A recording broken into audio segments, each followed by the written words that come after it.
Hello everyone, in this video we will be building a project. It is going to be a speed typing test game with the GUI in the terminal itself. Let me just quickly give you a demo of how the project is going to look like.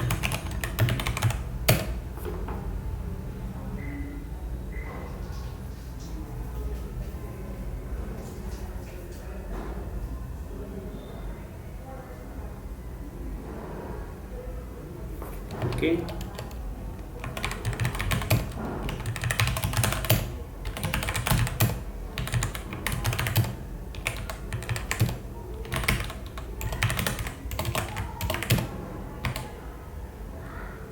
So it gave me my words per minute at the end, and it was suggesting me some random words to type in. If I were to type the correct word, it would increase my words per minute.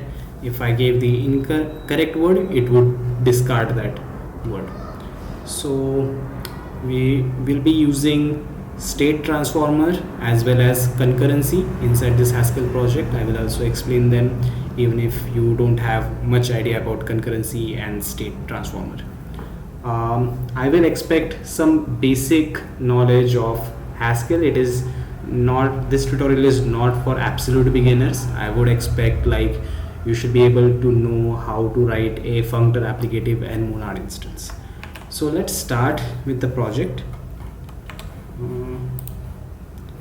We will start with making the project using Cabal. Make sure you have Cabal installed. So first I will make a directory. I will call it speed typing test. I'm going to say Cabal init.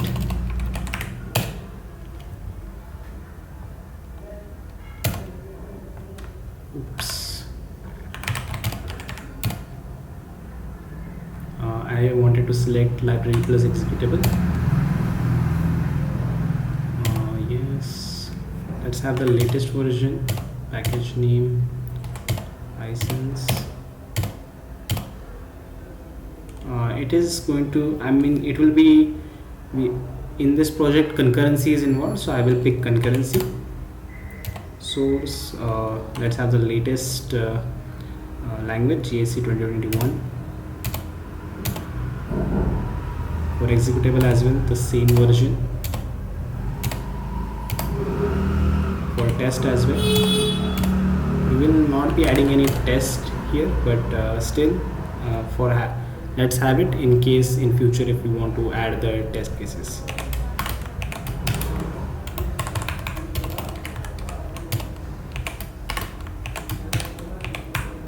Just quickly have the setup ready.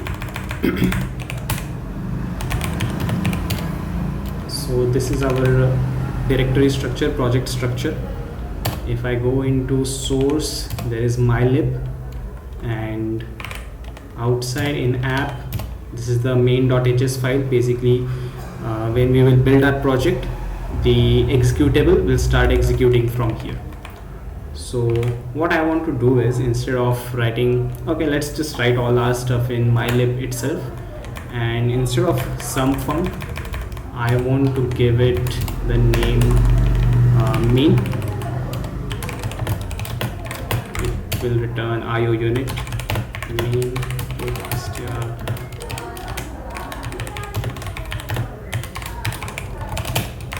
And here it will call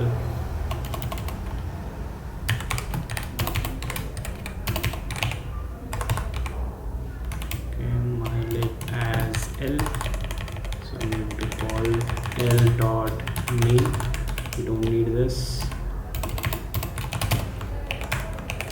Let's run GHCID. Okay, it is saying all good. So let me in the second terminal. In the second terminal, let me just say Cabal build.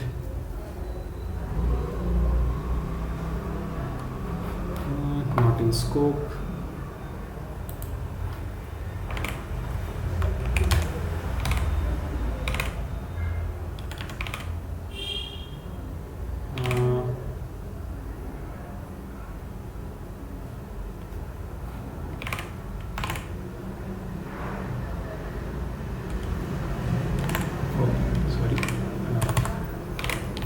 should be l.mean.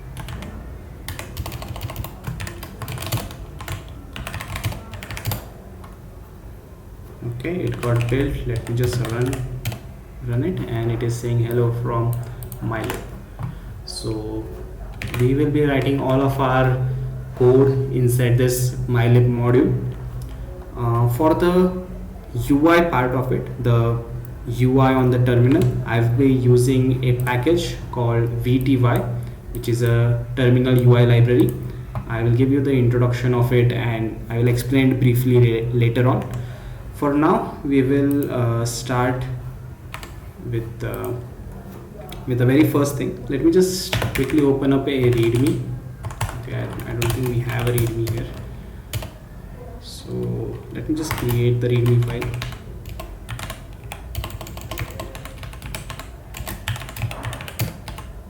Okay, I'm going to call it speed typing test in Haskell. So what are going to be the steps? The very first step that I want to do is I want to take input from the user. I should be able to take it and maybe store it somewhere. We will be using state to basically store all the inputs that we have received from the user. But yeah, the first step is going to be accepting input from user. So if we just forget about the whole UI part, a normal way to accept input from the user is using the getLine function. So what I'm going to do is let's just try. So I'm going to say getLine, and whatever is the output, whatever is the user input is, I will be storing it in L, and I'm just going to print user input, whatever is in this L. Oops, some indentation issue. So I'm going to go here. I'm going to say cabal run. You can see it is waiting to for some input. So I'm going to say hello from Haskell, and it is telling me that user has entered hello from Haskell. So when our speed typing test application would be there, we would be constantly accepting inputs, okay, as long as the timer doesn't run out. So for now, let's just say that timer does not exist. We want to accept the input n number of times, let's say 5 times.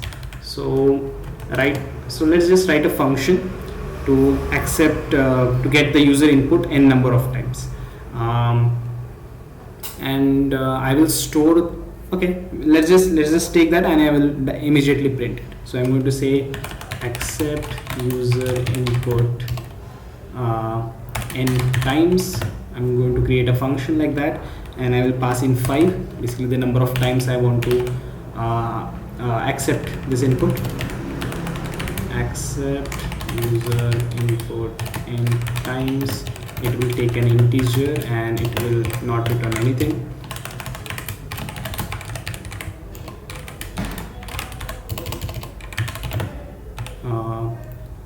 So the base case is going to be basically 0. So if it is the 0, I will not accept any more user input. I'll just return. So I'm going to say pure unit. Otherwise, accept user input n times n. In that situation, I'm going to do a get line. I'll accept some input from the user, and I'm just going to directly print. So user enter,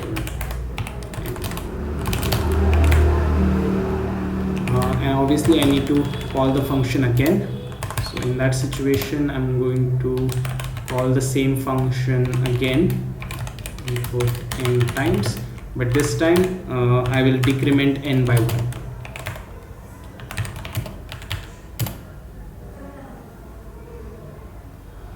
Okay,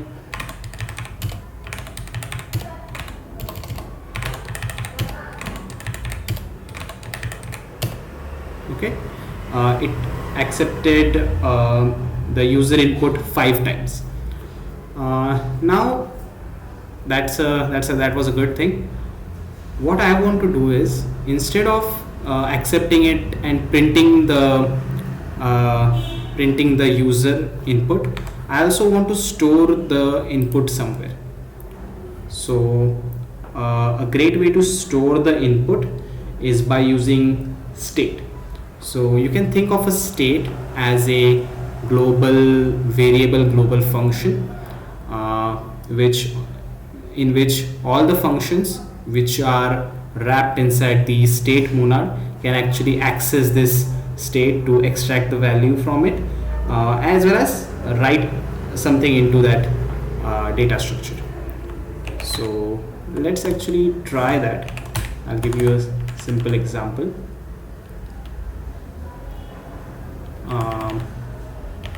Instead of IO, there will be state key. I'll be using the transformer variant because we are returning an IO unit where IO is the monad. So if we are dealing with monad, we have to use the transformer variant of it.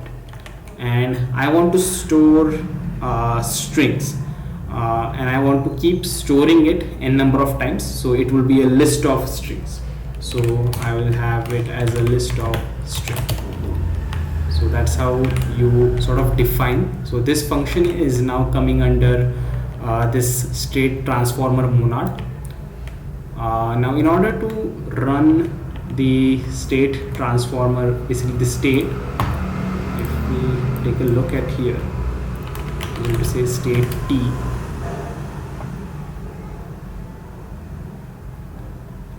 It is part of the transformers package under the control monad trans state. So there are trans state, lazy and strict variant. So we have the state t. So there are two types, eval state and exec state. So when we do eval state, we will return whatever is in here. Okay, so let's try that. Let's run this. I'm going to say I'm going to say eval state. And eval state, if you take a look at here, it asks for the function, and it also asks for the initial state as well. So I'm going to pass it the initial state as the empty list. And what I want to do, just remove this highlighting. We have accept user function. I don't want to print it. Once I get the get line, once I get the string, I want to insert that string into this this list. So how to do that? We have two functions for it. One is get, to get the current state, basically to get the current state of the value, that is we will get the list and I can add my string into that list.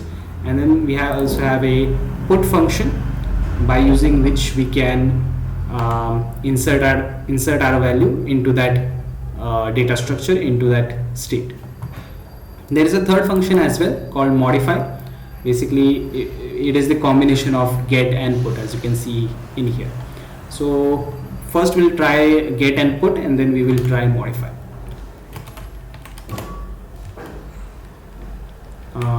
Get, in order to get the, I'm going to say list of it will be words, because user will be entering words, so it will be list of words. And right now I'm getting an error saying that state t does not exist. So let me just import the library, which is going to be control monad, I guess it's going to be trans.state. Let's try. So it is saying that it is part of the package called transformers that we need to add in our project, into our Cabal project. So let me just quickly do that. I'll go into my Cabal file, and inside the library we have build depends.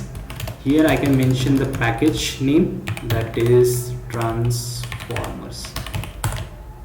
So state T is provided by transformers package.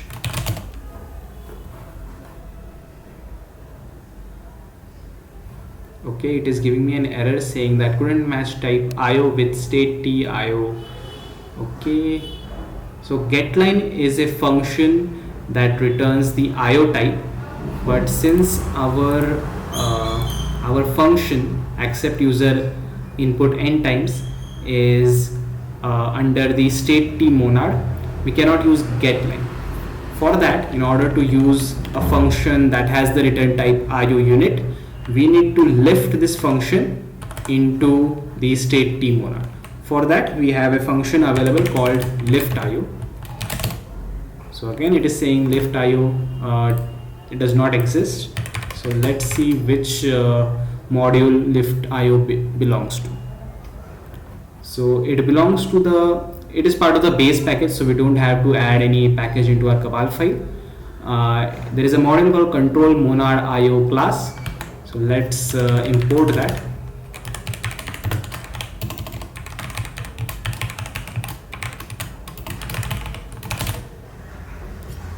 Okay, now it is saying can't match type IO with data functor O.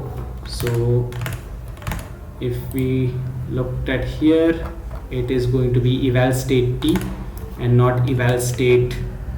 This is basically the non-transformer variant. So it's going to be eval state T. Now it is giving me warning saying that defined but not used. We got the user from input L. We got the list of words. Now what I want to do is let new list of words. It's going to be L prepended into list of words, and this new list of words I'm going to put, basically I'm going to update my state new list of words. I think spelling mistake. Okay, this is all cool. Now here I will be getting my result. So this is basically going to be the list of strings, list of user inputs, and I'm just going to print list of user inputs is going to be list of user inputs. All good. Let's run this. Okay,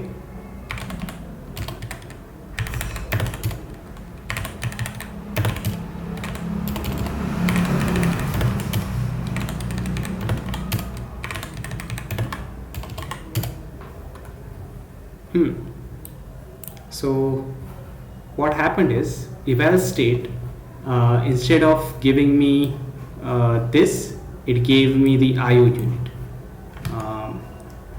So instead of eval state, I should have used exec state, which would give me basically the data structure. So let's try that.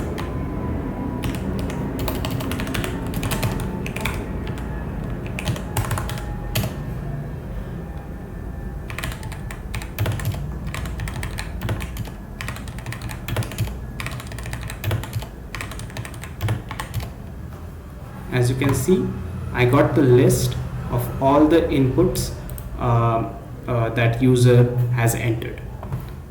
So now we have a way of keeping track of all the words that user can type, has typed. So what we need to do in our application, let's just think about it for a second. So there are three to four important things that our application need to do. First one is accepting user input from the user that we have just achieved, keeping the record of all inputs from the user, that we have also achieved using the state monad. Third thing is that basically generating random words to suggest. We will now take a look at that. After that, we also need to think about timer, on how to basically create timer and stop taking input after the timer runs out. Finally, concurrency, basically run everything at the same time. So these are basically 4, 5, 6 things that we need to do. So we got one way. We were accepting n number of inputs from the user. Right now it is n number. Later on we will keep accepting input until basically the timer runs out. We are accepting n number of inputs. We are storing the result. Now we want to suggest words. So before suggesting, let me just quickly grab the list of words that already I have.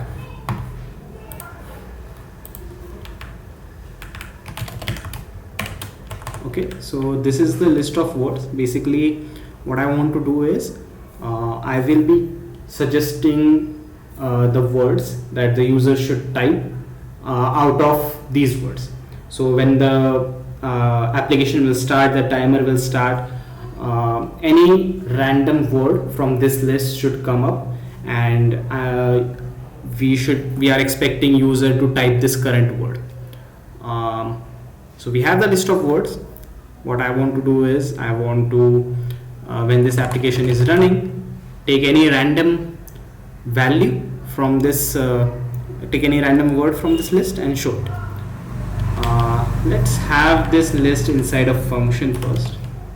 I'm going to say get list of words to be list of string.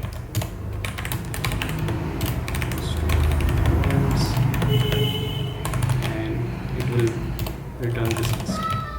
All good. Let's just try.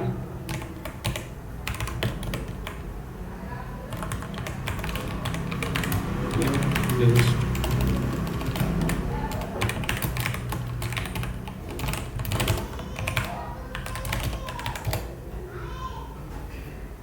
Okay. How now? The question is, how would I get any random word from this list of word? A very simple solution to that is we can generate a random integer that is in range from 0 to the length of this list. We can generate any random integer and we will pick the word from that index. Now the question arises how to generate a random integer. For that we will be using a library called random.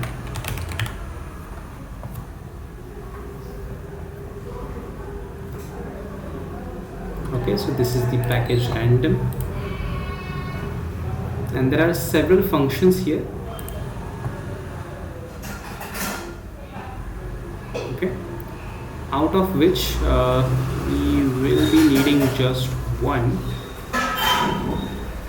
So I don't want to create this G, which is any value with the instance of random gen. For that I have a function called random.io. Okay, it will give me the value. I just need to mention random.io.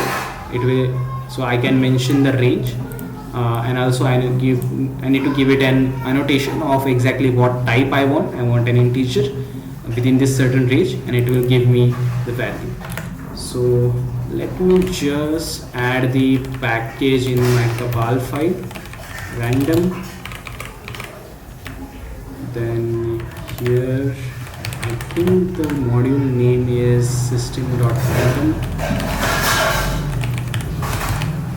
and instead of this, okay, the function name is random rio, and the range is going to be 0, let's say 0 10. The annotation is io int. Okay, it will give me an n. Let me just print the n. So no instance of random io int. This is interesting.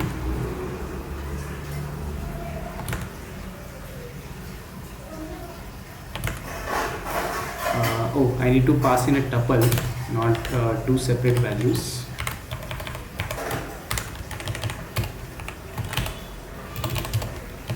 Okay, it is all good. Let me just quickly run this and see if I'm able to generate random values or not. So it gave me 1, which is in between 1 to 10. Now it gave me 7, now 9, now 9 again, 6. So it is giving me random values within this range. We have the list. We have a way of generating random numbers. Let me just call this function from our accept user n times function. Okay, and here the range is going to be, first of all, let me just get the list of words first. So let list of words is going to be word list, let it be, and I have word list with me. We know the index will start at 0. So the range is going to be, now let me just check whether this is this later one is included or excluded.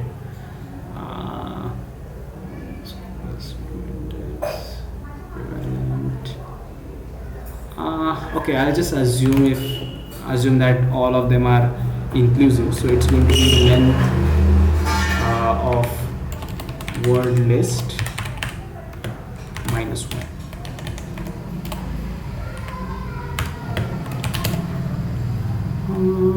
It is giving me the IO error, so for that I need to lift this. Okay, since I have annotated it with IO, instead I should annotate it with state t string IO int. No instance of, let me remove this line and let me uncomment this line. Okay, the last line should not be, the last line must be an expression, so let me just have it as keyword unit. Actually I want to print this list of user inputs. List of user inputs. Okay, this is all good. Here I'm generating a number from 0 to the end of the list. Now what I want to do is I need to say for strlen type word, and I should type the word list. I assume it's bang bang n. Okay, line number 25. This line itself I need to do left IO. Okay, all good. It's just a warning that defined but not used n. That's all. Line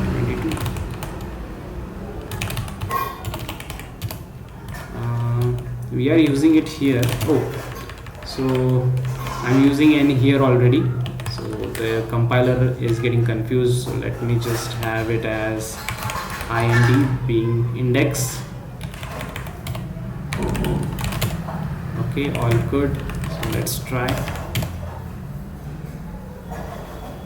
Okay, it is telling me type this word.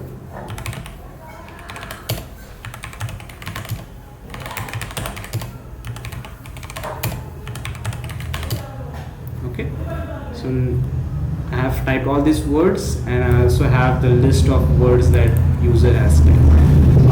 At the end of the taking input from the users, in our state, what we can do is we can also keep track of the strings that got suggested, as well as the strings which were typed by the user, instead of just keeping track of the strings that were typed by user. So at the end, maybe we can check which were the expected string and the string that we got, and we can sort of decide whether the input is correct or not. So let me just quickly make that change. Instead of string, let it be string comma string. A slightly better thing is that we can use a type synonym to really identify which string is this and which string is this. So the first type is going to be given string, or let it be given string, which is a type synonym for string.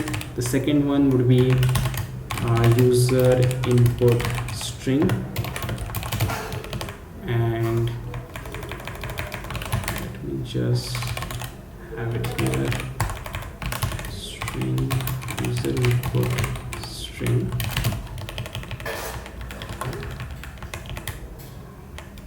Both the things.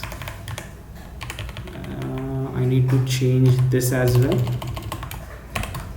Now the big change that I should do is we are getting the list. It is going to be a list of tuples, and here I'm adding just the user input. Instead, I should add the given string, which is, I guess,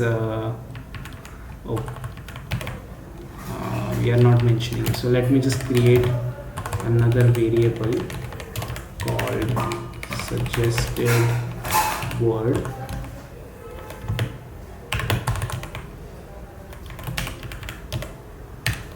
Here, suggested word, and I will be prepending the tuple of user entered word and the suggested word. I guess suggested word should be the first one.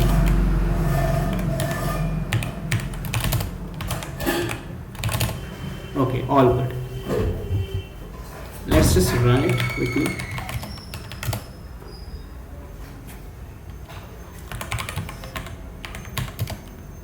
You can have list as big as possible, as well as you can have multiple lists. Initially we can take we can ask user to set the difficulty level, and based on the difficulty level we can suggest the words from that particular list. Okay, so we got the list of tuples, basically the suggested word and the given word. One major change that I want to do is that we have a list of strings, and we are using this bang to get the index of it. In Haskell, the lists are internally linked list.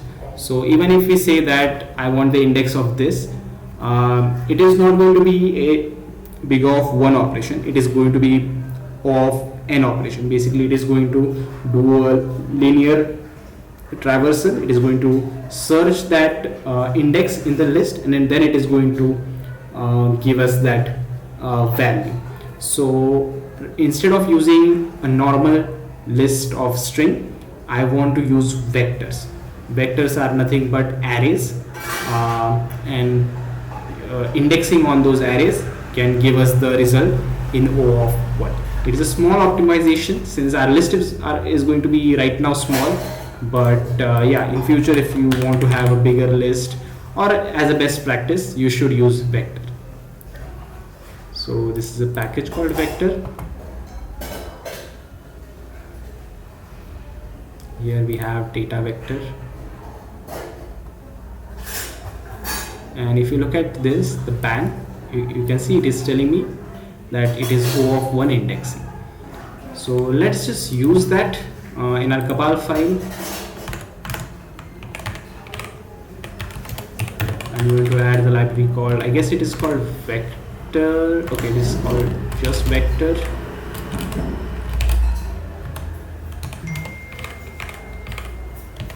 Then I need to import data.vector as I need to qualify it because there are lots of overlapping functions between this and our normal list operation. So it's going to be v.vector, and so we need to mention the type, which is string. And in order to convert from a normal list of string to vector of string, I can use a function called fromList.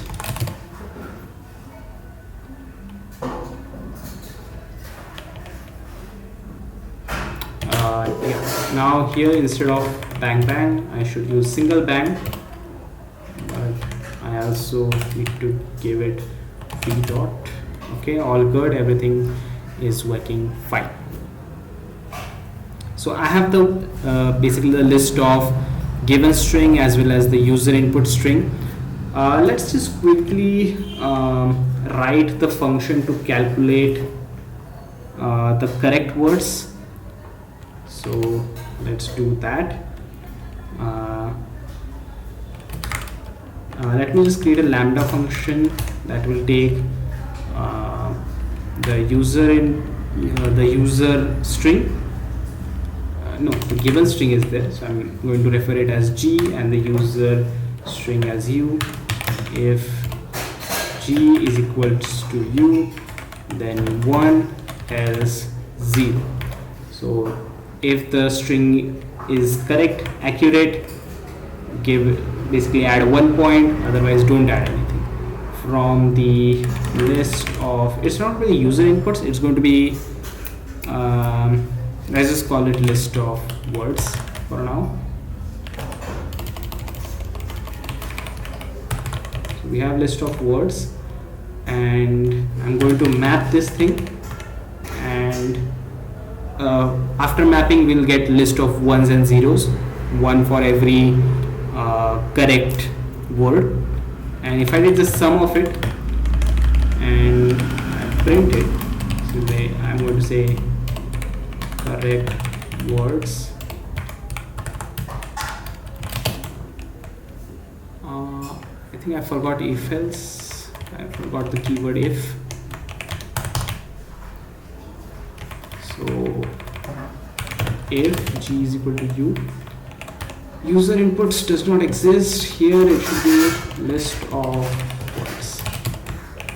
Okay, all good. It is just giving me a normal warning.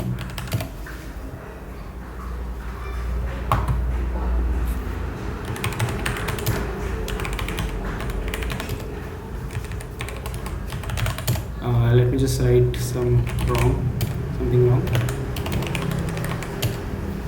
Okay, correct words are 4. Out of 4 I got 5 correct words. Great. Now I would say that we are sort of done with our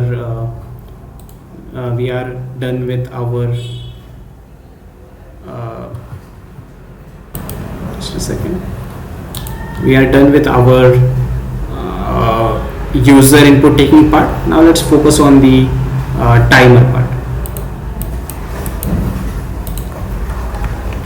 Just go here, and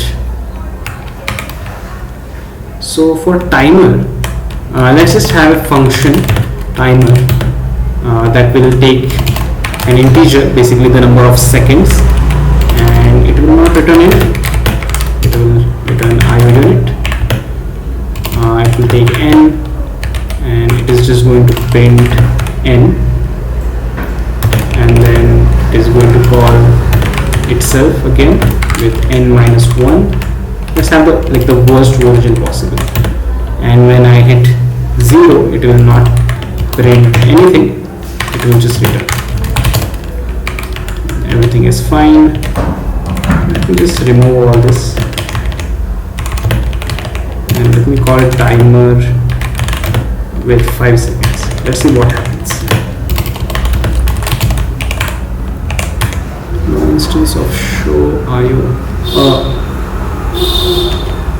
Yeah, so the printing is being done here, so I should not call print here.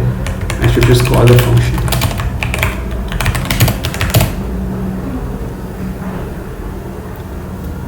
Okay, it gave me 5, 4, 3, 2, 1. Assuming, but yeah, it just happened at the blink of the second, because because you know, there is no delay. Instead it should be like 5 and then 4 then 3 after 1 second each. So there is a way to basically basically slow down the execution of our Haskell program, that is using this function called thread delay.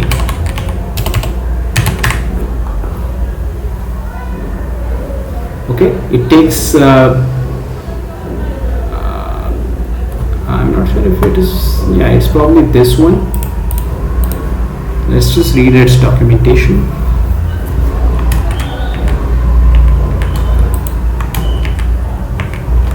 Okay, it suspends the current thread for given number of microseconds. Okay, I'm not sure exactly what is the behavior in other environments like in Windows or Mac OS, but in Linux it works fine. So I need, in order to use this function, I need to import control.concurrent, which is part of base package. Control.concurrent, and basically after printing, let's say 5, I should wait for 1 second. Thread delay. Now remember, the given number is in microseconds. So basically 6 zeros and then 1 is equal to 1 second. So 1, 2, 3, 4, 5, 6. Assume it is correct. Let's see.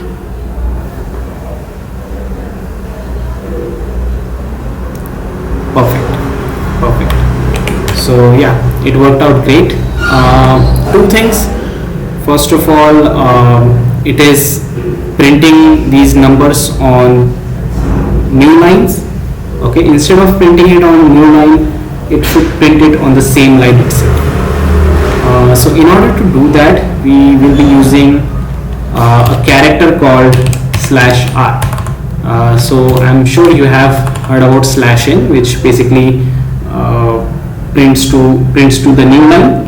/r basically erases whatever is on the current line.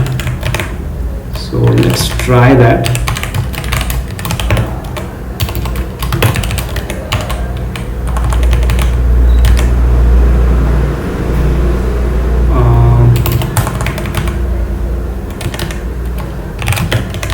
Concatenate this with show n.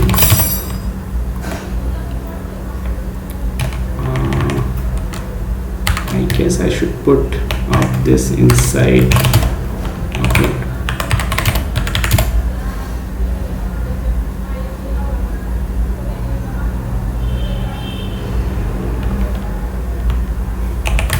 So the problem that happened was when this /r happened, when the /r happened, it sort of just removed the string. That's why nothing is coming. So let me just try doing this way. Maybe I will put str after doing the delay. Maybe this will work. No. Okay, anyways, we will figure that out later. Anyways, we are not really going to touch this /r part anyways. We will be sort of dealing with the VTI UI library, so we don't have to worry about it. But one important thing is that we are able to sort of minimize, decrement the timer, and we can stop. So we have a way to sort of play with the time. One important thing, you can imagine that it is just 5, then 4, then 3, then 2, 1. We are decrementing one by one. But in order to check the speed typing test, we can't just play with 1 second at a time. We should be really play it with at least 0.5 second or maybe in 0.2 second. So there is a way, instead of using integer, we can use double, and we can stop the delay. Instead of by 1 second, we can delay it by 0.3 seconds. Okay, and we cannot minus it with 1, we can minus it with 0.30000. Okay, and let's just try. Instead of put str, I'm going to say put strln. So let's try. Okay, this is good, but it is not so good. Oh, it is going in infinite loop because we sort of skipped the 0. So I need to change the condition a bit. So I'm going to say if n went less than 0.3, I'm going to stop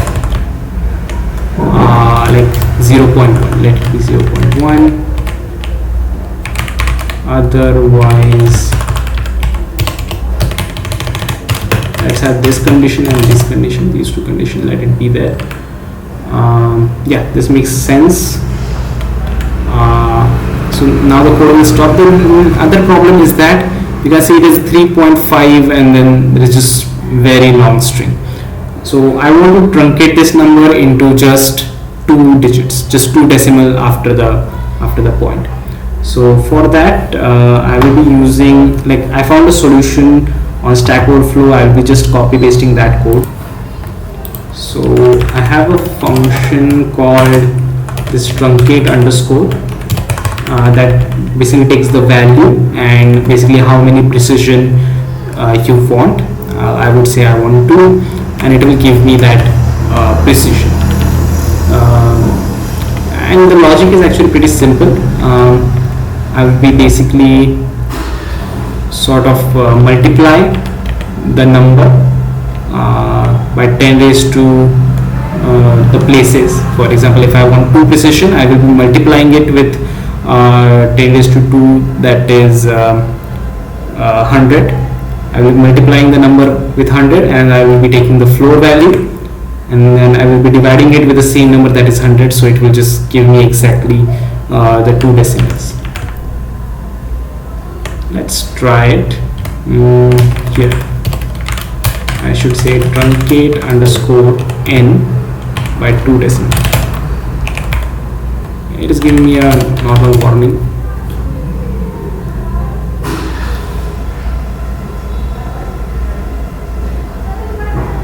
Yeah, perfect.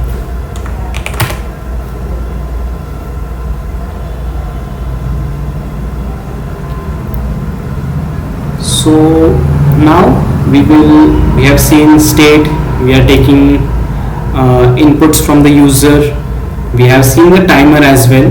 Now it's time to involve concurrency in here. I don't know how much experience you will have, but in control.concurrent itself we have few functions. One of the most important function would be fork.io.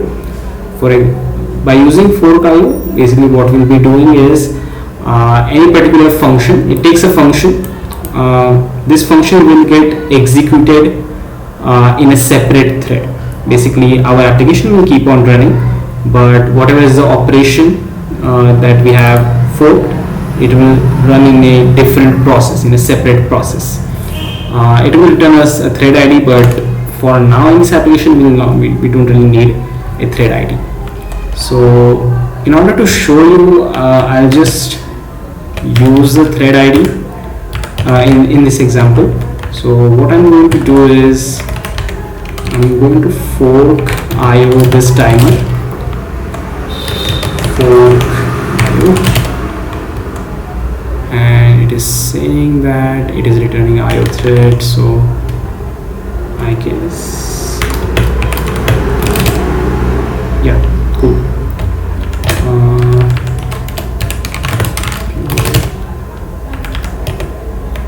And let me just give it a thread delay so our main application will not die. So if our main application dies, basically it ends in execution, its corresponding all its childs, basically all the forks that were get created, they will prematurely will die. But I don't want that to happen, so I will give it a, I would say, 6-second delay. So it should wait for 6 seconds.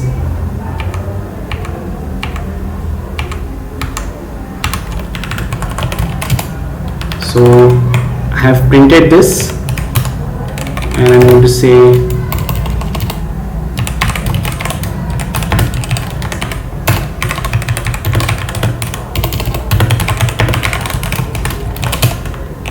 okay, let's try this. Okay, cool.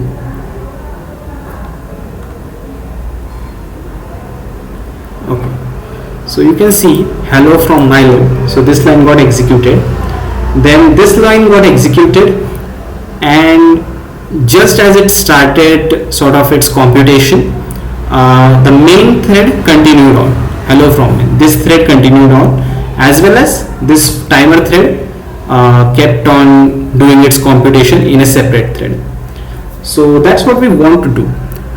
We want this timer to run in a separate thread, and while this timer thread is running, we want to keep accepting the user inputs. And once the user input sort of just give up, right? Basically, once the timer runs out, we just want to stop taking input from the user and like display the result or something. So we will do that. One important thing before start doing is that I will stop printing this. I will stop printing it. The reason I will explain it in a bit. So this thread will start running, okay, and now I will call, I don't know, this. I will keep accepting user inputs. I will print it at the end and print the score as well. List of words, what happened? It should be N.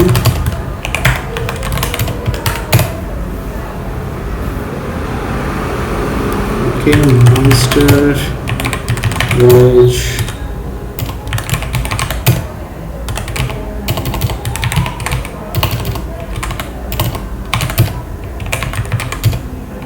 Okay, so nothing happened, no changes happened.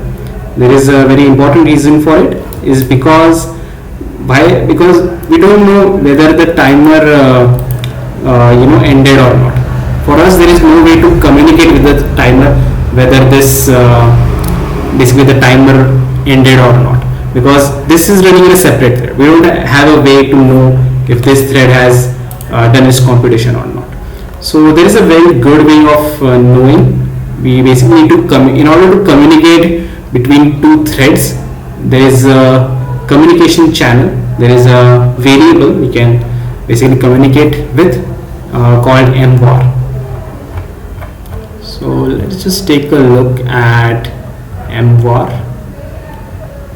I'm not able to find it.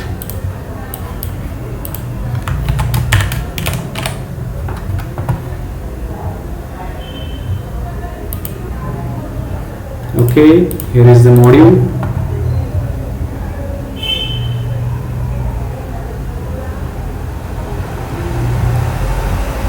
So I will definitely recommend you reading all this. I will also give you a link to a research paper by the author of Haskell, by the Simon Peter Jones. in his research paper in which he introduced concurrency in Haskell. He has given great explanation of concurrency and MVAR and everything. So that is a must read. So using MVAR, basically we can pass in we can create a variable and we can pass in the variable to both the threads, basically our main thread and this timer thread, and we have a way of knowing whether some value got inserted in this thread or some value, and we can also extract the value out of that thread from this MVAR as well, from this variable as well. And we can basically just know that. So what we can do is, once our timer thread sort of ends, at the end, instead of returning it, before returning it, it should add some value inside that MVAR. So that will give us a trigger that it means the timer thread has ended, and we can also end accepting input from the user itself. So let's just do that. Let's look at some functions. So new empty MVAR, this will create the MVAR variable. There is also new MVAR. We can create the MVAR variable with some initial value. Then there is a function called take MVAR, which extracts out the value from the MVAR variable, and this is important. Return the contents of the MVAR. If it is currently empty, just give me a second.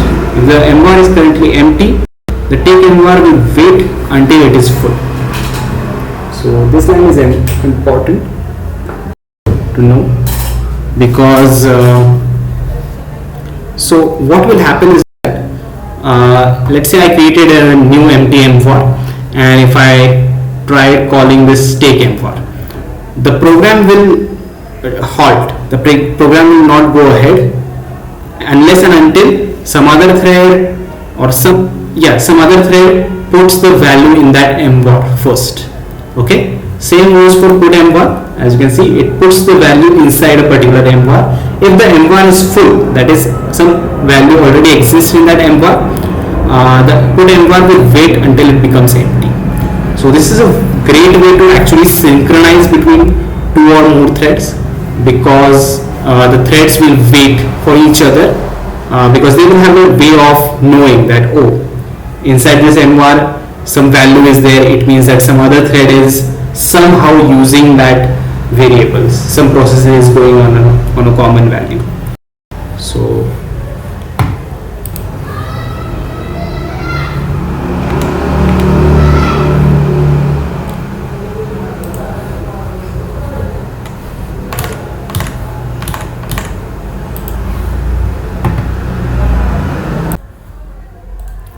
okay, so that is there for take MVAR and put MVAR.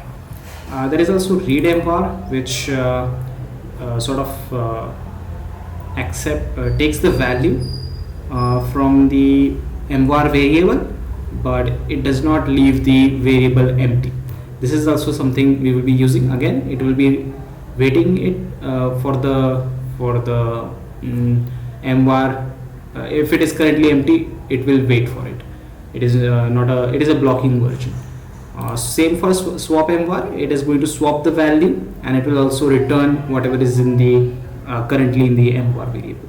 There are also some non-blocking versions of the take MVAR and input MVAR, which returns us the maybe value of it.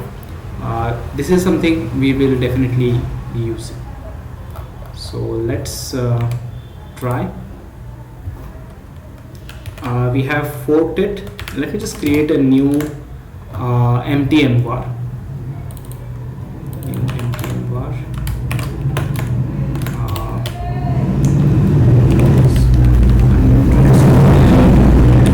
Timer end, and I will pass it here in timer end. In timer, I should have two things. One the double, and the other thing is an MVAR unit. So right now it is empty.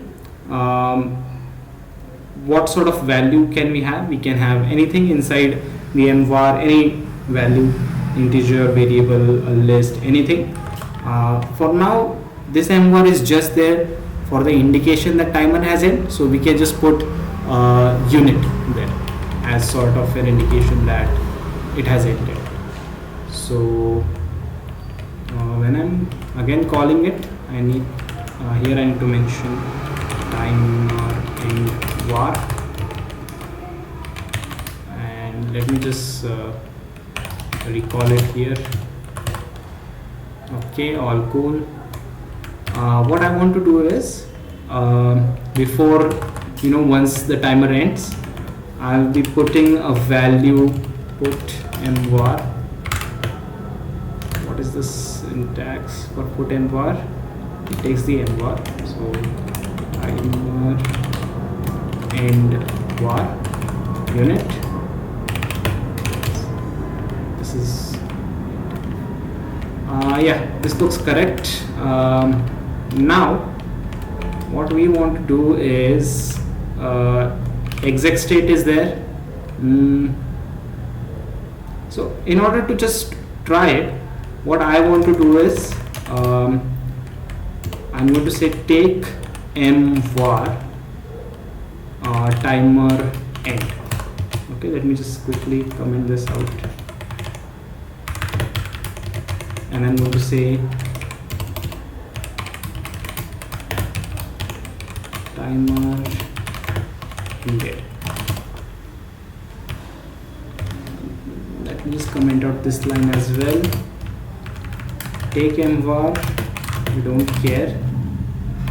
So what will happen is that a separate thread will get created.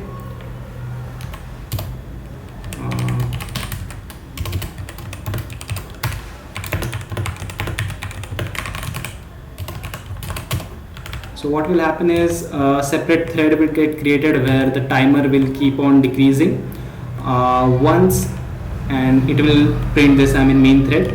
Now take mvar is there, which is waiting for to extract the value, to extract out the value from this timer end var, but right now there is nothing in timer, this timer end var. Okay. Once the timer runs out, its last operation is going to put a value in the timer end var. Once we put the value, this line will get executed. Until then, the program will halt. The program will stop here itself. So let's see if our estimation is correct or not. Okay. Let's wait for 5 seconds. Perfect. We waited for 5 seconds, and basically the timer ended. So we have a way of knowing when the time ends. So yeah, instead of ending the timer here, we will send the time end var into our accept n input times time end. Okay. Now an interesting thing, here our function, what it is doing, it is sort of taking the number of times the question needs to be asked, but now we want to make the change, right? We want to have this function, so when some value gets added here, we need to stop. So what I will do is I will just have this number as a very high number. Okay, so let's say if something goes wrong, at least there will be like a maximum, there will be an upper limit on how many times I will keep asking the input. We can remove this, but for now let's just have it. So it will be an mvar unit, and here I'm going to call it timer, and we don't care about when the number of questions are 0, otherwise timer end var. So what I want to do is let me just recall the function here.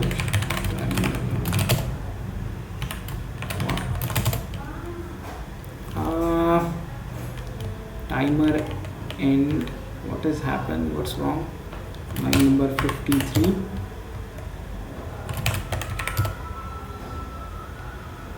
Variable not in scope. Oh, timer end should be there. Yeah. So accept user n number of times, timer end mvar is there. Now the question is, when should we catch this? When should we check? Because if we use this function called take mvar, this function will halt. It will not accept any input from the user. It will keep on waiting for the timer to end. Instead, we can use the medium version of it, that is try to take mvar. Okay, if we got a nothing, it means that the mvar is empty. Or we can also use there is also a function called is empty mvar. We can also check if the mvar is empty or not. If the mvar is empty, then we will keep on proceeding with our application. If the mvar is not empty, that is the timer has ended, we can stop the application right there and there. So let's try using this function is empty mvar. So what to do now?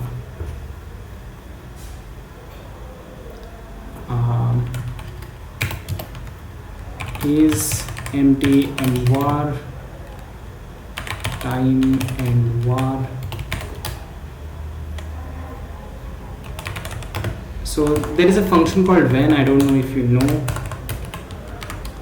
So what happens with when is that if when is true, we can perform certain operation. Otherwise, okay, let's not just use this. So let's just have it as a simple if else. If it is empty, then have this whole operation.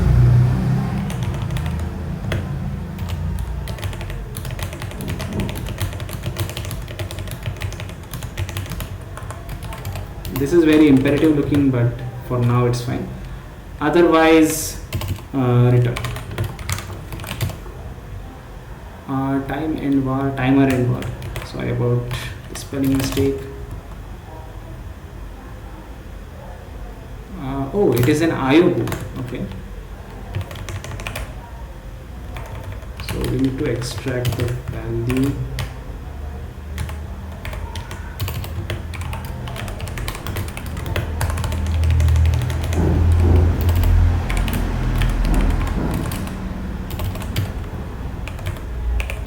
Is empty mvar, we need to lift it.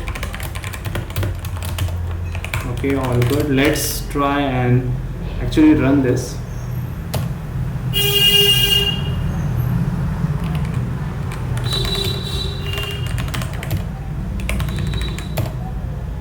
Cool. It took 5 seconds. We typed 3 words and it gave an answer. Now a very interesting thing is there.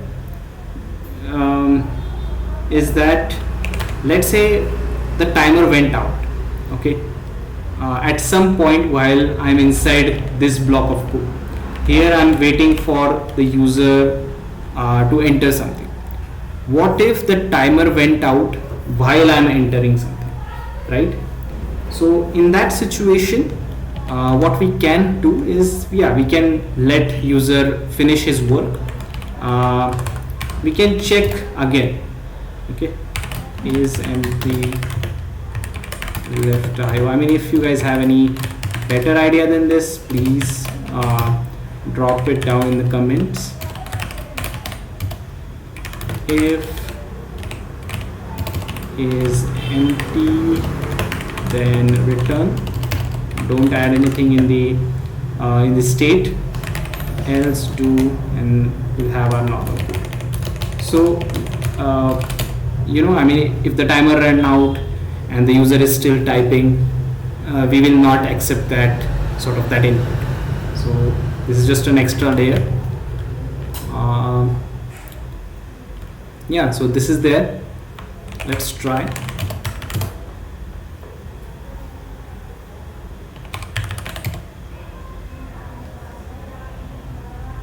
Looks like I made a mistake. If it is empty, then it should keep on doing it. So if it is empty, I don't know if this works. I don't think if this works. I guess not with this there. Yeah. So negation of is empty. If that is the case, then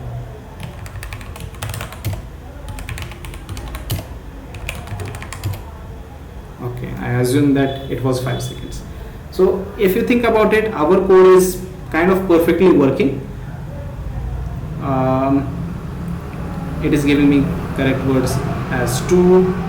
Our code is almost sort of perfectly working, but a very important thing that is remaining is that we want to see the timer sort of decrementing at the same time on the same screen as we are expecting, as we are typing. Okay, so for this we will be using the VTY library, and we cannot do it on the terminal itself. There is a reason behind that. I will show you why.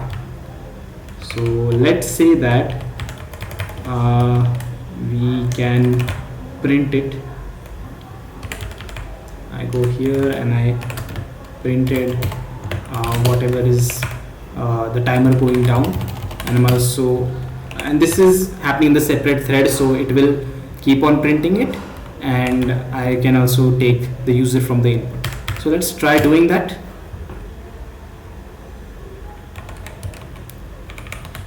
So we can see that I'm not able to sort of type stuff. Okay, right? Because it is keep the timer is keep getting printed. Even if let's say that at the upper level I'm just printing it, and on the lower side of the terminal I'm somehow able to have this getLine function, still we have in a terminal window we will have only single cursor. When we try to print it, the cursor will go at the location of whatever the string we are printing it, and we want to type something, the cursor should be at the location where we want to get the input from the user. So these are completely different things. We cannot have it run in parallel. For that we need to use the VTY-GUI library. Where is it? Here. It is a terminal-GUI library. We need to use it, and using this library we can basically create two instances of the windows, basically two different cursors, and we can run these two windows one after the other, so we can show the time as well as we can show the input. Though it comes with its own challenges, since it is a window, we cannot use our normal getLine here. We need to use something else. Yeah, we'll figure that out. First, let's just get familiar with the VTY. While I'm at it, let me just add the package in my cabal.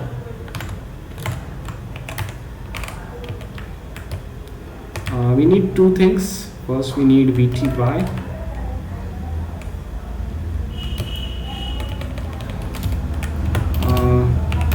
VTY and VTY minus Unix. So if you are on Windows or Mac, you can use its respective package. So here is a great example. Let me just have this example here. Let me just use this example.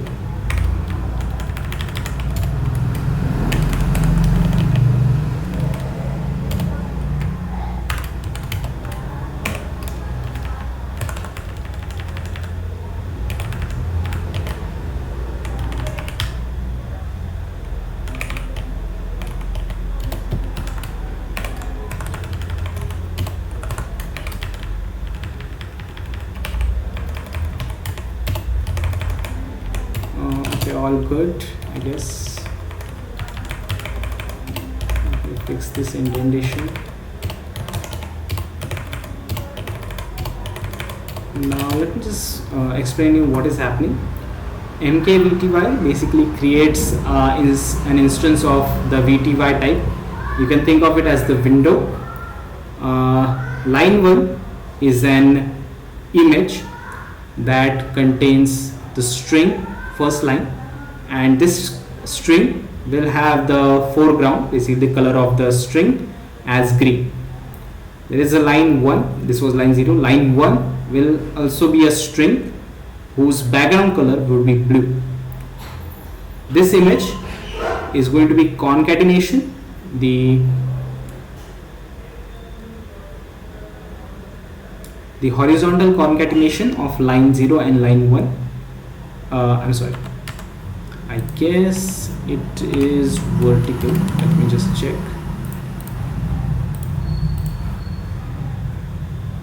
Yeah, it is going to be the vertical combination of line 0 and line 1, means first line, then on the next line, second line, and pick basically converts this image into a picture, and a picture is something that can be updated on the window. So update VTY pick. So when we use this function, call this function update, the change will happen on the screen. The next thing is that whenever I type something on the keyboard, it will be an event, and this event will get captured in this E, and then I'm shutting down the window, and at last I'm basically printing what got typed from the keyboard. So let's just try. Let me just have it in a separate window, so it will be better.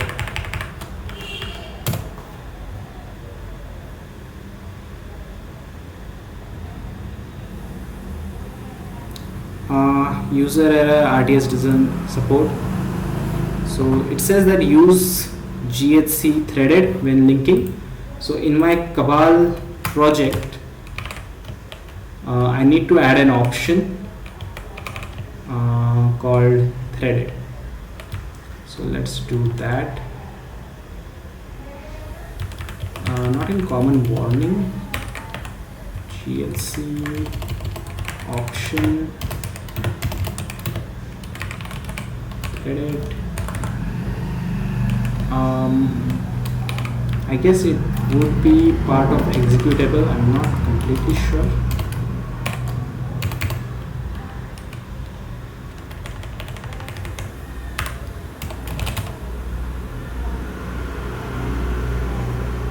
Okay, it gave me no error, so let's try. No.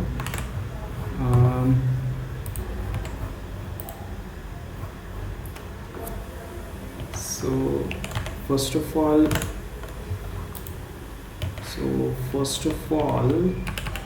the GSC option should be part of executable, and it should be options.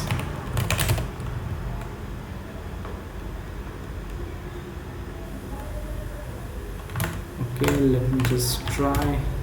Perfect, it is running. Threaded is not allowed. Okay, cool.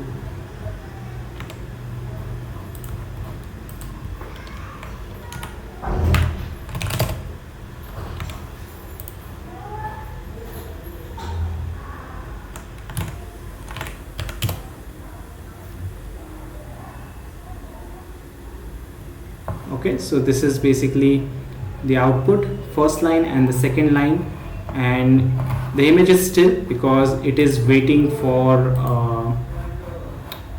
the next event. So it is waiting for the trigger to happen. So if I hit, I'm going to hit K. So it is telling me the last event was EVK character K got basically typed. So this is benefit as well as the loss for us, because now we cannot use getLine in this VTY library. We need to came up with a logic of accepting a series of events while the user sort of types enter. So we need to do that. I'll explain it, but before that, what I want to do is I want to have two windows, VT0 and VT1. Let me just have two things, 0 and 1. Let's not have anything like this. Pick for image img, where img is this. Okay, let it be 0 Okay, fine. Let's all it be here. What I want to do is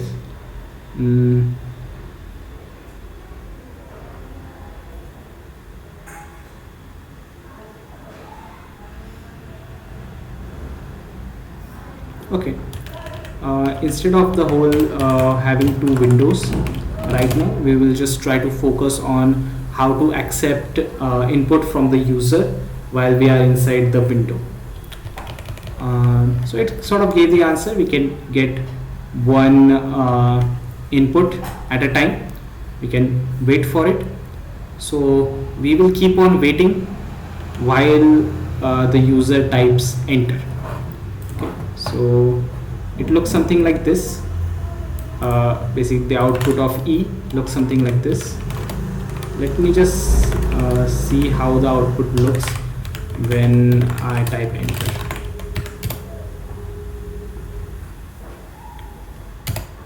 So I type enter, so it says K enter.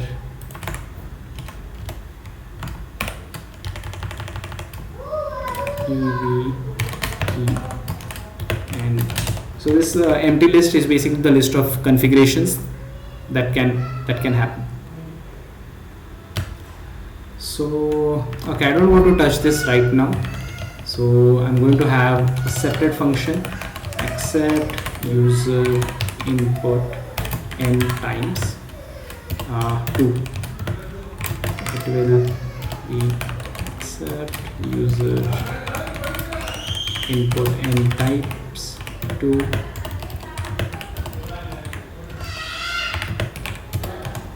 So let's see. I'm going to have a string that says type here, and I'm going to have press enter to exit. This works. Then pick is going to be pick for image. This is a function that converts the image into a picture, and picture is something that we can update from our VTY. So I'm going to say update VTY this pic, and I need VTY is the type of it. I can update it, and it is saying line not found, so it will be line 0. This is all good. So okay, this is interesting now. So this is the string. Okay, we are updating it. So right now on the UI we have type here, type something, press enter to exit. Now I want to type something, and my terminal should accept that event. For that I will use this next event function, and I will do a case matching on this E. Case E of, okay, if the case is that the user has entered the enter keyword, I'm just going to stop. I'm going to exit. If that is not the case,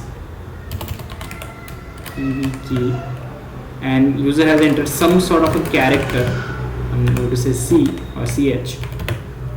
I don't care about the whatever the list or whatever is this. In that situation, I'm going to call this function again, user input n times, but this time I want whatever the character that has been typed here, I want that character to be entered here. So what I can do is I can pass this string as an argument to accept user n times. So okay, let this string be here for a while, let it rest, and I'm going to have string here, str. Another thing, better thing I can do is I can say I will print it, and I will concatenate the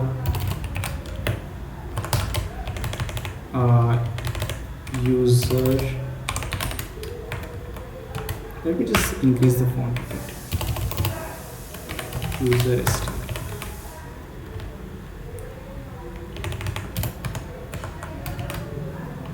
User str.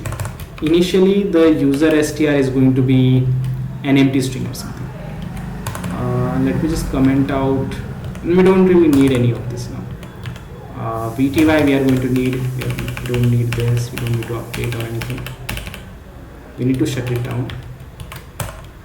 I'm going to call accept user input n times 2 with the VTY instance that we have created and an empty string. What happened? Okay, this is on second line. That's why it is giving me a problem. I guess I can have this on the below line. No.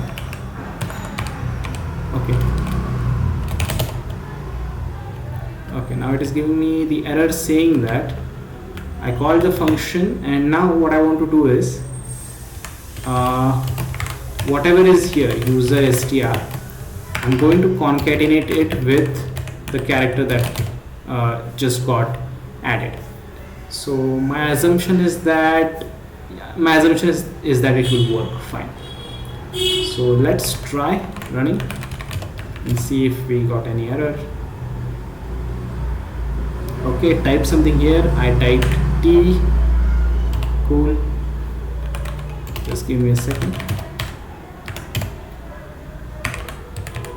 Perfect. And if I hit enter, it will exit. So it worked superbly. But I just want to have one thing.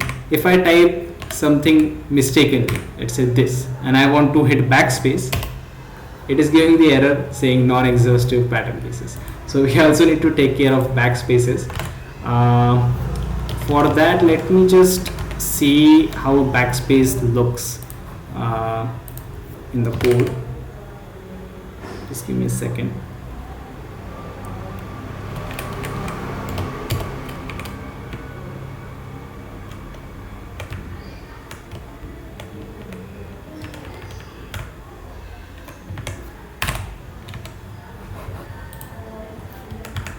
So the backspace looks something like this. EV key backspace. Now if there is a backspace, let me just have everything on the same line or something.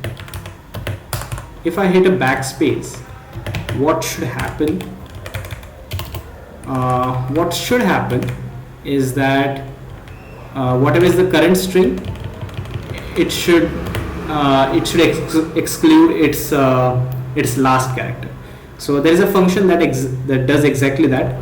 It removes the element from the last list. So let me just show you. There is a function called init. Okay, so let's say init 1 2 3. It gives me the list without the last character. So let me just do that. Let me just call this function. Printed here, instead of adding the element, I am going to remove the last element. Not KV, capital E. This is perfect. Let's do this. HEL. I made a mistake. Backspace LO exit. Perfect.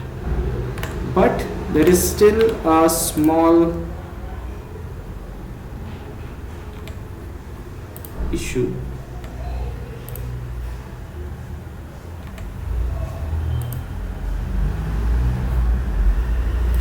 There is still a small issue that we need to worry about. Let me just show you. Now I type something, I hit backspace, backspace, backspace, backspace. The list is empty right now. And if I try hitting backspace to it, it is giving me a really ugly error saying that list is empty, you cannot hit init. So init itself had last, all these functions, they are very risky functions because they don't really have that sort of exception handling. So we can simply use an if else here. If the string is empty, this null function is basically tells if the list is empty or not. List in the sense the string. If it is empty, then don't do anything. Then just pass the empty string, otherwise do an init operation on it. So I hope this will solve the issue.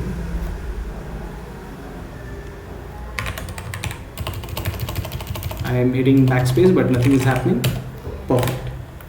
So we just sort of solved the issue of accepting user. So accepting user is part is done.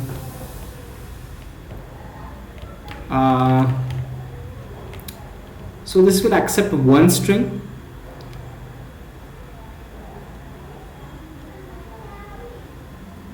Now let me just think about it. We have sort of a window to accept, to take the string. Now what it should do when the user types enter, right? It should just return that string.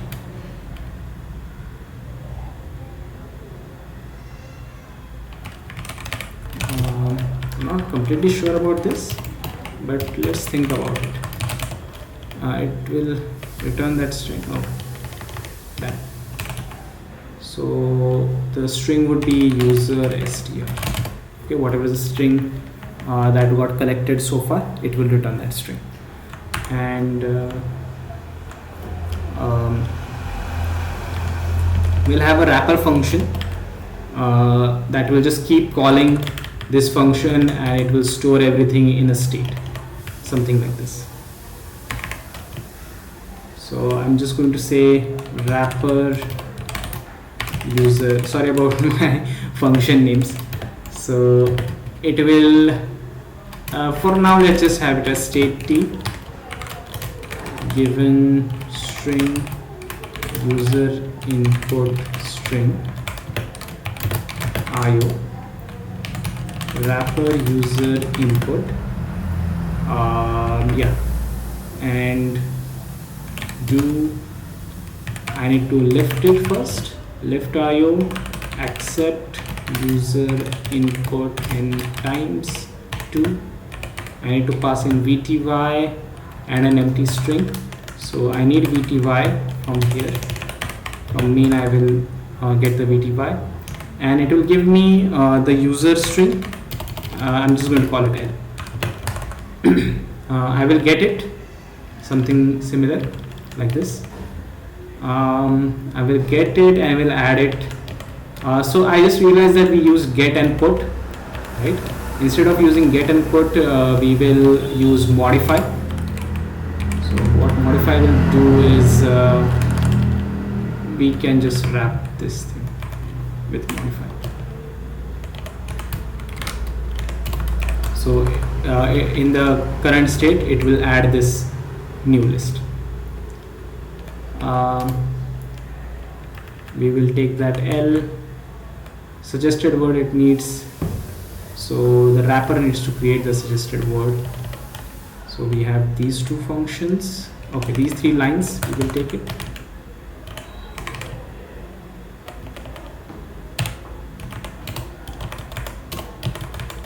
Okay, cool. It has created it. I'm modifying it. After modifying it, let me just think what it should do. For now, let's just keep calling. Right now I will just keep calling user input vty again.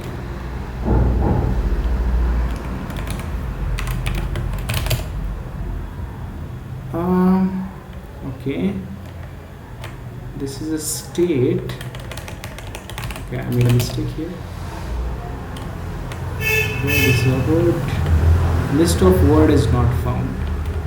List of words. Now I'm not sure what is. Okay, list of word is this.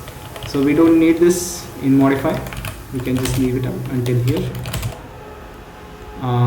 Left IO, it needs a $sign because this part needs to be evaluated first.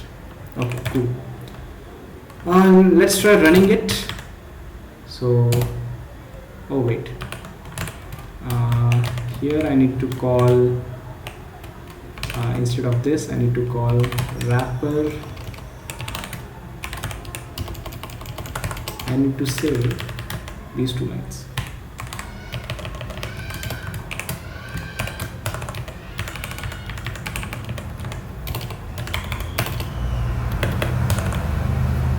I need to call wrapper user input.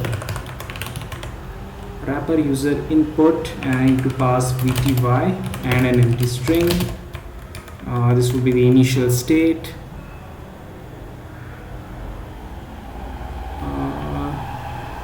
Okay, I don't need to pass in an empty string.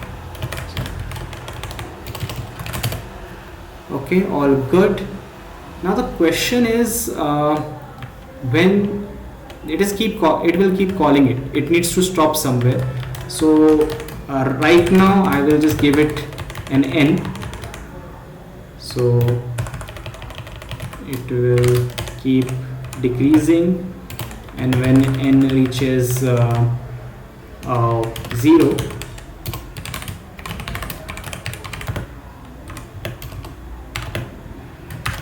I will return.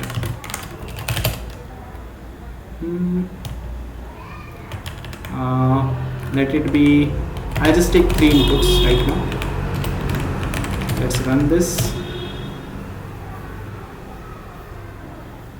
Okay, hello world Haskell. Nothing got printed. Why?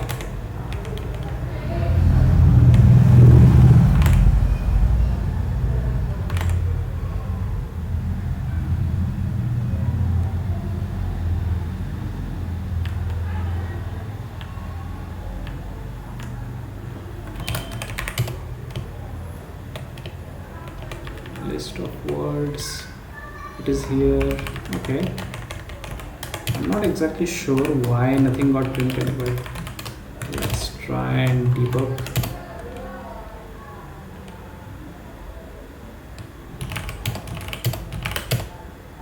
Okay, cool.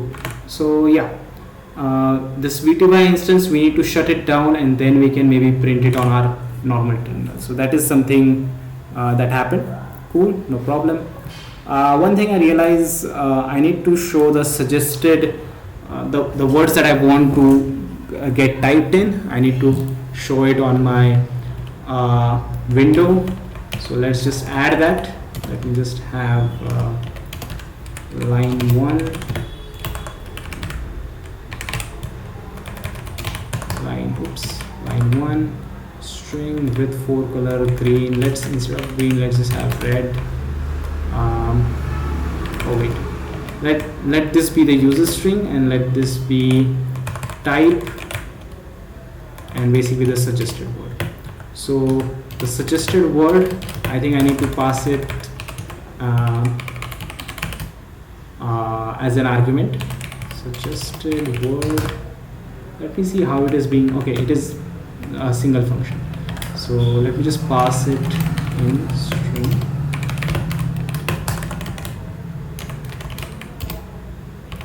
Suggested word,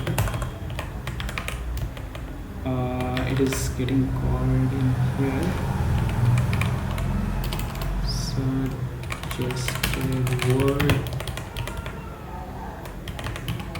Suggested word here as well, and in wrapper where am I calling this function? I'm calling it here. So the suggested word I will pass it to, and the line 0 and 1 I need to concatenate it one after another. So for that I will use this function. So line 0 will be the first, line 1 will be the second, dollar sign, so that the right side part will get evaluated first. Let's see.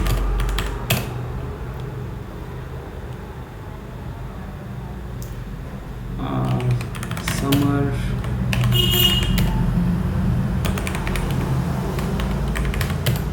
Perfect. So this part is done. I would say now the only part is remaining. Now let's just have, we wrote this, basically the UI part. I'm just going to call it UI.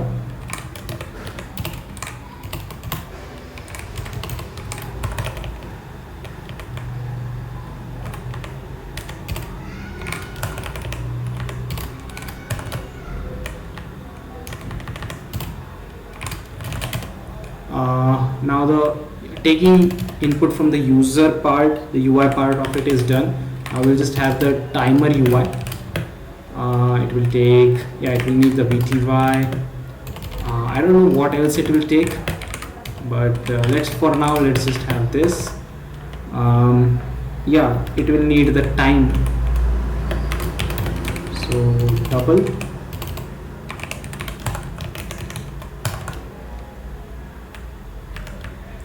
See how it is being done here. So we'll have these two functions.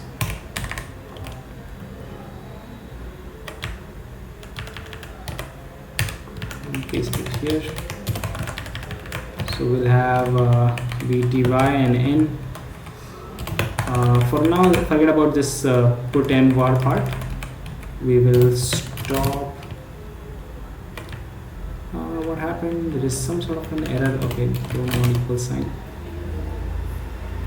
And just okay, we need to pass in VTY.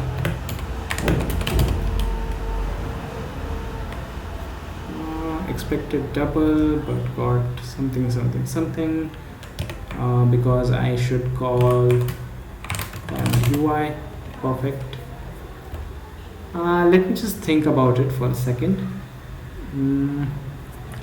Now instead of printing, it should do the whole line and all.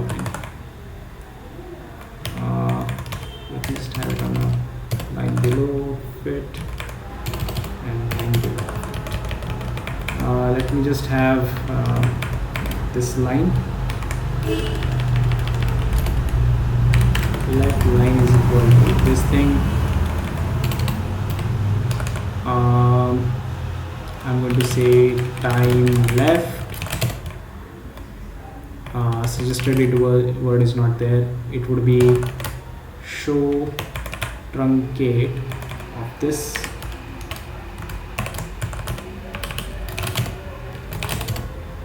Okay, cool. Line is there. I'm going to say image, and I also need to update the image.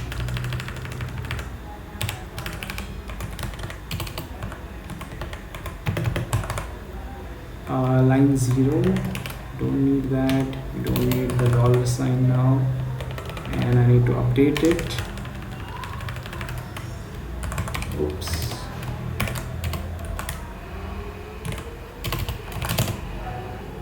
Oh, sorry. Update. Print.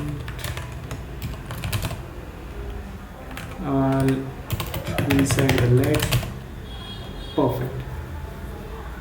So what will happen?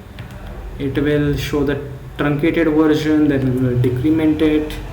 Looks perfect to me. So let's try shutting it down. Let me just comment out this part.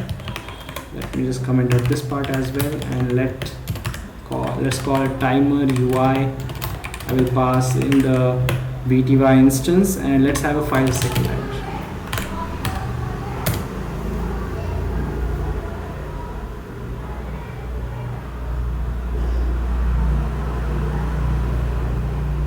Perfect.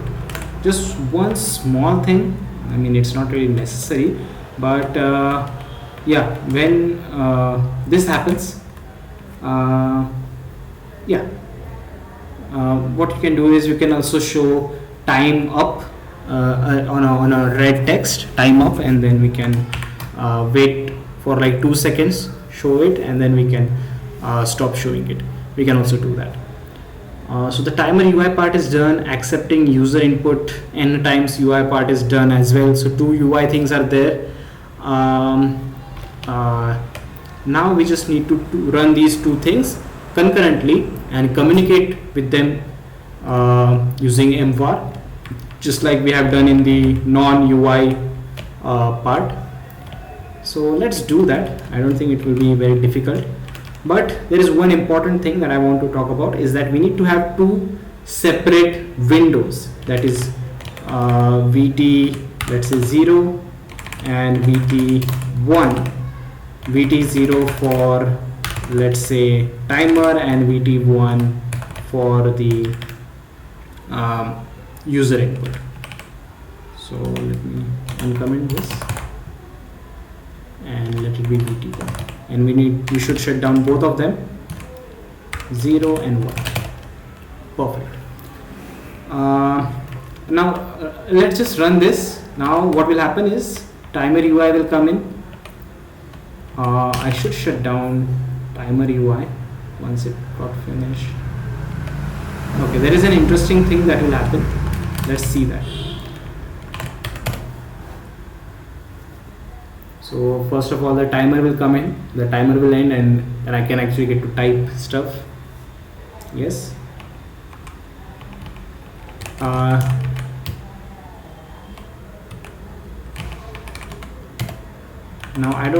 the thing is, I'm typing, but not every single letter is getting typed. There's a reason why it is happening. I will explain that. The reason is because this is one window and this is the second window. We have stopped showing stuff here, and we have started showing stuff from the second window, that is VT1. But VT1 is not shut down yet, and we also don't want to shut it down, because when we are running it concurrently, we want it to run both of them at the same time. But the thing is, when I type something, first it goes to VT0. VT0 is accepting the whatever is the input, the keyboard input that I'm typing. So it should not happen. That's why the timer window, we need to shut off its input side. We need to shut off its input side. For that, we need to change its configuration. So first of all, we need to extract out its input using this input face function, and then we can shut down its input. Okay, I'll show you how. So we have VT0, VTY0,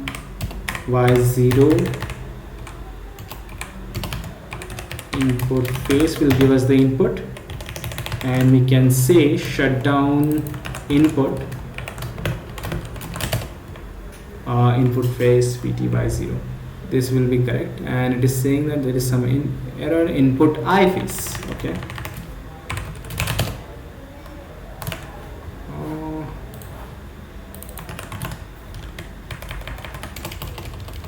Is something wrong? I'm not sure. Variable not in scope. Okay, perfect.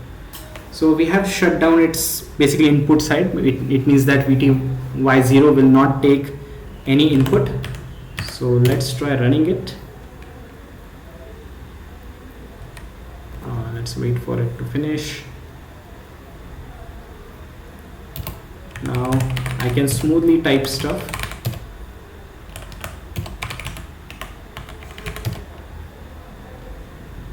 Okay, an error happened, but we'll figure that out later.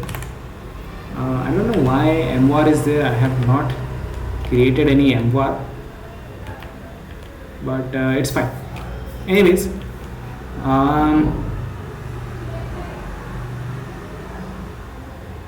now the final thing that has remained is fork this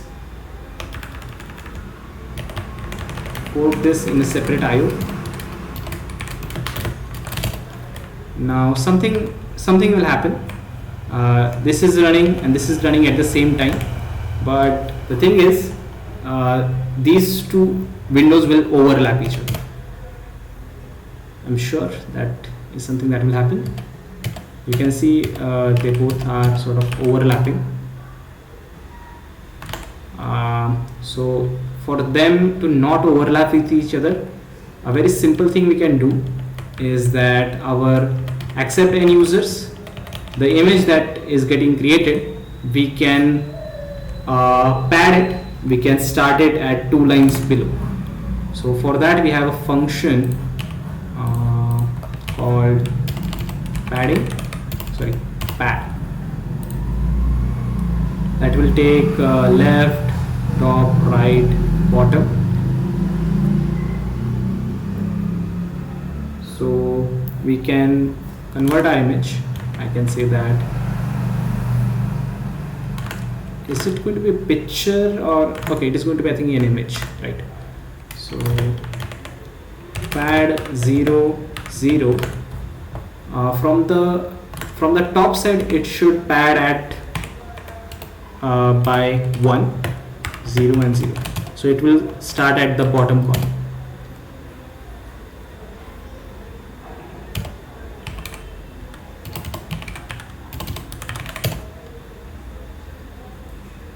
So it worked, but something is happening.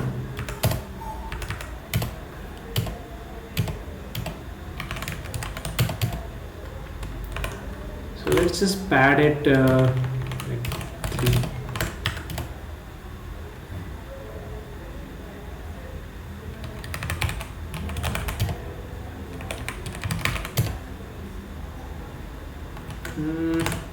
I'm not sure exactly what is happening. But instead of padding it, there is another function called translate that actually makes more sense.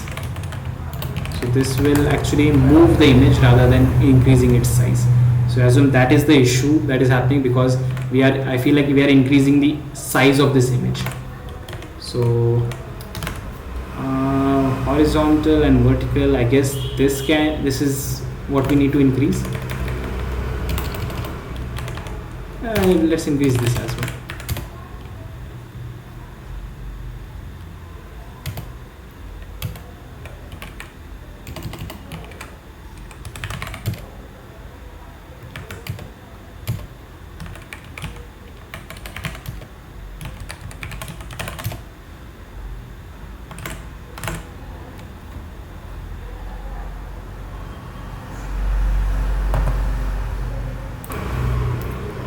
Okay, that's great.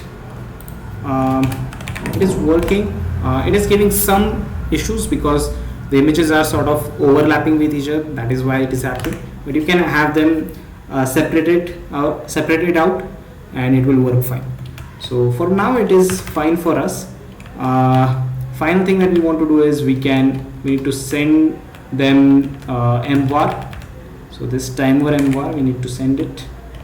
Let me just create it here. Let me pass it down to the timer UI. Let it be timer end, and let me send it same to our wrapper user input.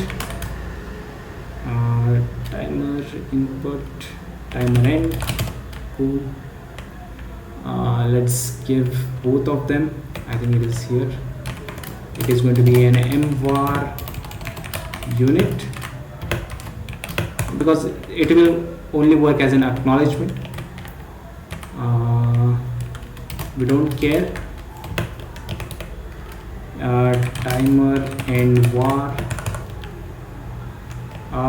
Do we need to send it in here as well? I don't think we need to send it. I don't think we need to send it inside this function.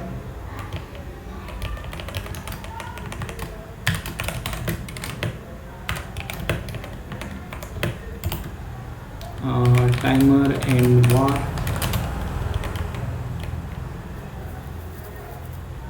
So here while recursively calling timer and var, and at line number 88,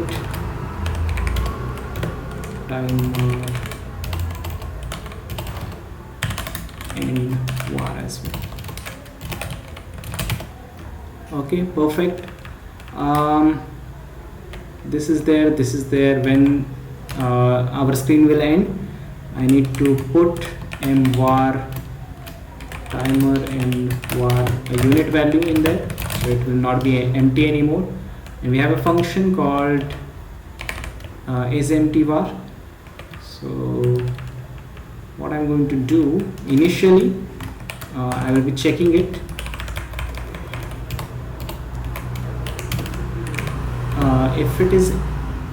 If it is not empty,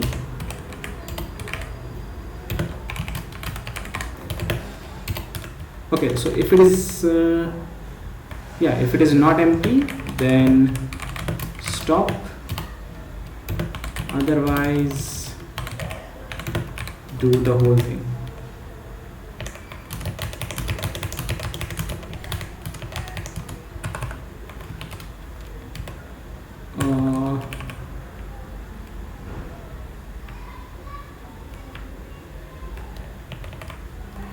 So if it is empty, then do the cool, no problem. And here, once we get something out from the user input, we are again going to check before modifying something in there. So if not empty, then return, otherwise perform whatever you want to do. Yes, so let's try.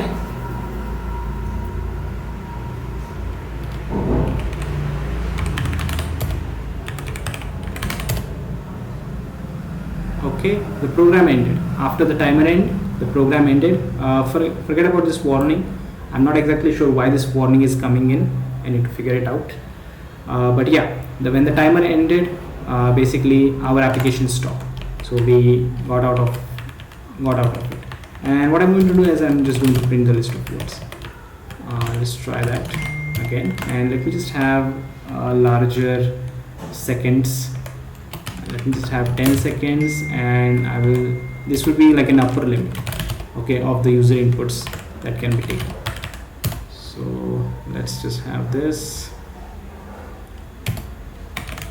reflect, allowance, reflex, belly, allowance. Perfect.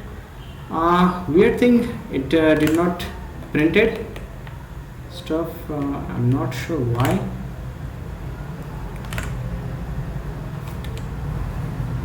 Just give me a second.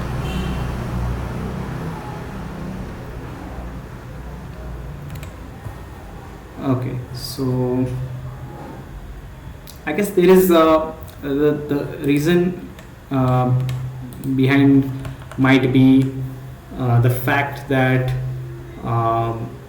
the VTY itself is using some threads internally. That's why running two threads at the same time is causing some sort of mvar operation problem. So there is a simple solution for that, is that instead of printing it on our normal UI, we can have another function called show score VTY that will take a VTY, it doesn't matter which one, maybe one, and we will send it the list of words, and it will basically show us in the UI what is the score. So it will take VTY and it will take the list of given string and user input string, and it will return null. Show score VTY lst do let score is equal to basically what I want score to be.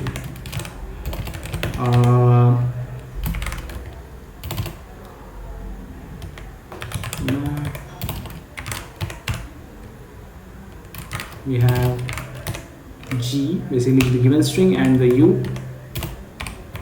So if G equals U, then 1 else 0. The sum of it would be the score. Oops. So what I want to show, where is the line?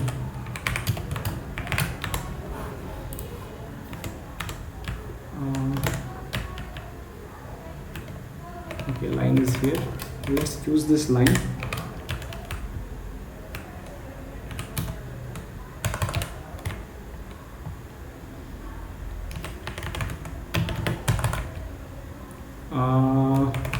Score is equal to this will be a number, so show score.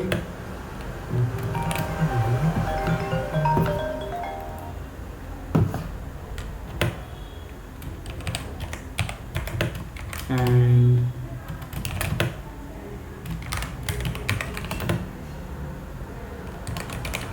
length of LST.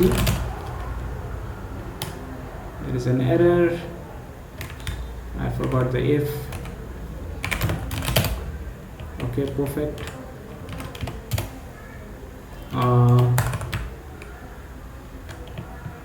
Let me have this pick and update. So let's have these two things. Let's print it. Okay, I think I printed some extra things. A lot of it extra things. Sorry, the mistake.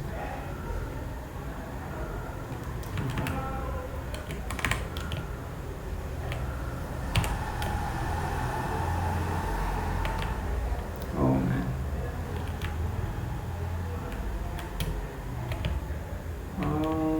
Just give me a second.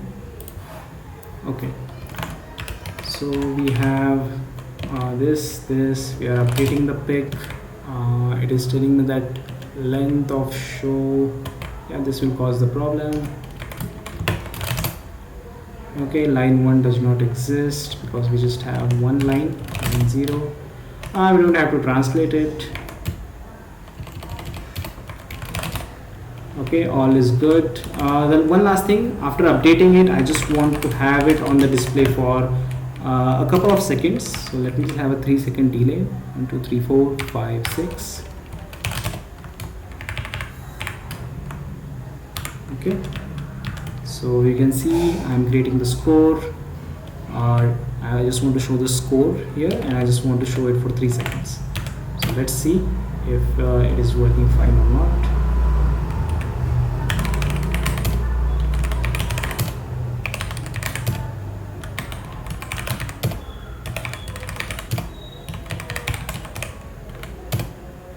Okay, so my score is 5 out of 6. It is giving me the correct answer and the program is ending. So that's all for this video. Thank you so much for watching this.